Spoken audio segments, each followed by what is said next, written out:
you've had 2 presentations on the research. The way that it's done has actually worked out beautifully.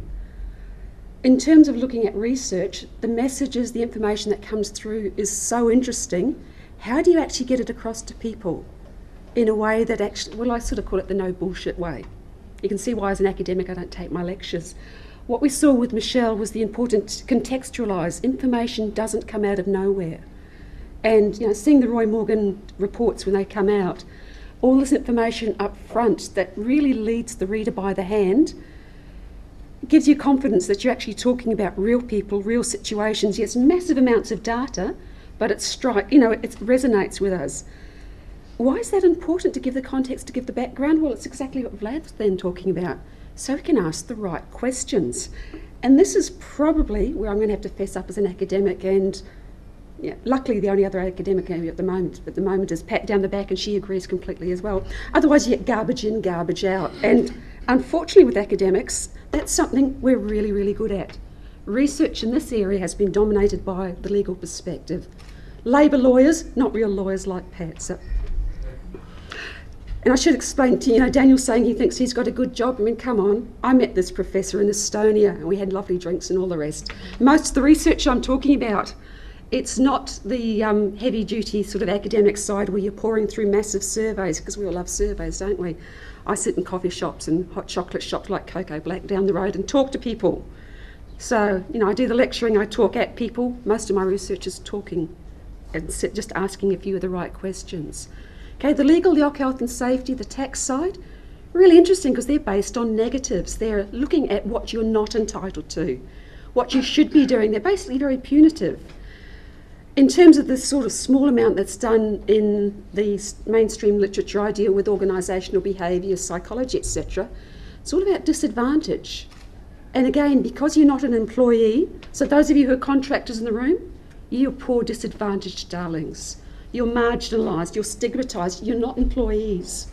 So the literature feels terribly sorry for you and, really gushes on about all sorts of terrible things.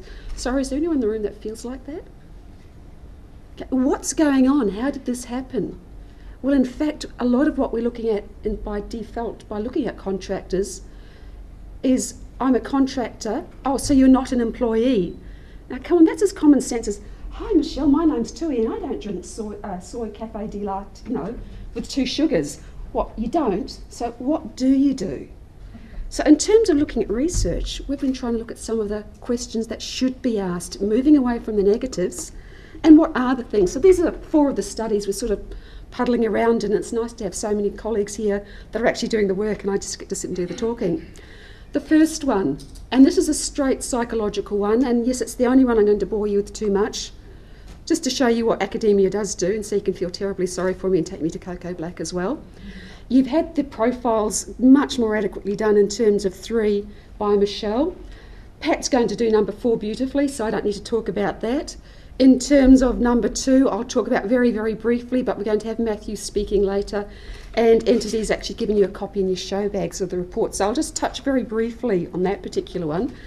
But let's get down to business, and what do academics actually do? Well, this one, working as an independent contractor. And at the moment, there's this real obsession with the language of well-being. We've all got fitness coaches and all that sort of thing. We're going to the gym. Well, it's also psychological and the rest, and it's really big stuff. If you want to get made a professor in academia at the moment, this is a really good place to be. So I've got the real people up front, Entity Solutions, ICA, and I've got my professor and associate professor friend sitting behind it. And because they can't help themselves and we're from an OB psychological background, all right, this is my one model, okay, the one bit where perhaps you want to go to sleep. But in terms of research, it does explain that we don't just do it because we think it's a really good idea. Generally, this is a model straight out of the psychological literature. Anyone did psych back in the 1960s? It's been around that long. Names like Seeley and Glass. And if you take yourself back to your first degree or whatever, or done any studies in psych, this is really old stuff. But what it's basically saying in terms of being a contractor, what are your organisational conditions? What's the organisation? Where do you actually do your work? Have you got support from your co-workers? Really standard sort of academic questions like that. Customer satisfaction, we're talking about client satisfaction. Job-based stresses, just the way or the job that you do will inherently have some sort of stresses. mediated by individual differences. Sounds really boring. Well, this is just age, work experience and the rest as well. And the basic model in the literature about contractors is because you're not an employee, because supposedly you don't have control over these things, you're based on short-term projects that are going to end, you're terribly stressed. Okay, you should all be in Alcoholics Anonymous or something like that. And your consequences for well-being are not good.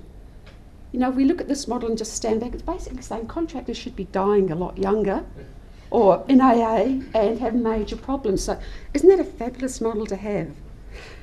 Okay, I had a few disagreements with my friends. We actually haven't met in person, and again, a really good example of research, the way we can do it today in the use of technology. This is Professor Dan Galler and Associate Professor Catherine Connolly. One's in Canada, one's in America. Never met them, but this is the model we've come up with and that we're working with. Okay, so that's the basis. What it really says, basically contractors are going to have real problems. I went out to go and interview, and again, Daniel, good job being an academic here. This is sitting in coffee shops, and I guess if my colleagues find out this is what I actually do for research and I get paid for, they might, but it does explain my expanding girth. Sitting down, asking contractors a few questions, plying them with hot chocolate or coffee. What did we actually find? Well, yes, they do have high job demand. And just a couple of quotes. People hire people on a permanent basis for what they can potentially do.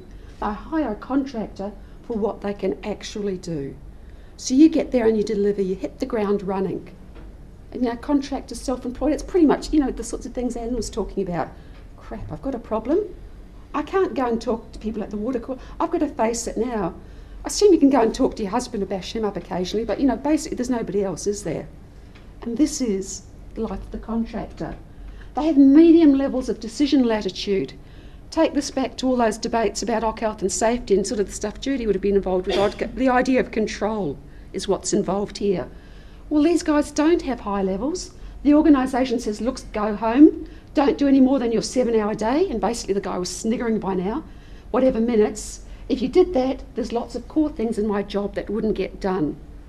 So if you're working in somebody else's workplace, somebody else's organisation, you're taking your work home. These guys are the first ones there, they're the last ones to leave. It's just part of what you do. It's your persona. So this isn't looking too good. Contractors perceive little organisational support. Okay, we've gone from looking rather mediocre to this is not good. You don't get employee benefits, you don't get sick leave. All that is very hard. As well, you can't afford not to work, otherwise you don't have any money. So basically you keep on running because you need the money coming in. As an organisation, they certainly care a lot more about their employees than they do about their contractors. So hands up who think contractors are stressed. Because from that model, which has been around since the 1960s, this is all should be saying, these guys are not in a good way. Well, unfortunately, because you get down to sit down and talk to people, I asked, by the way, are you stressed? The importance of asking the right question. Why don't we just damn well ask people sometimes? I thought it might be a bit revolutionary, so I did.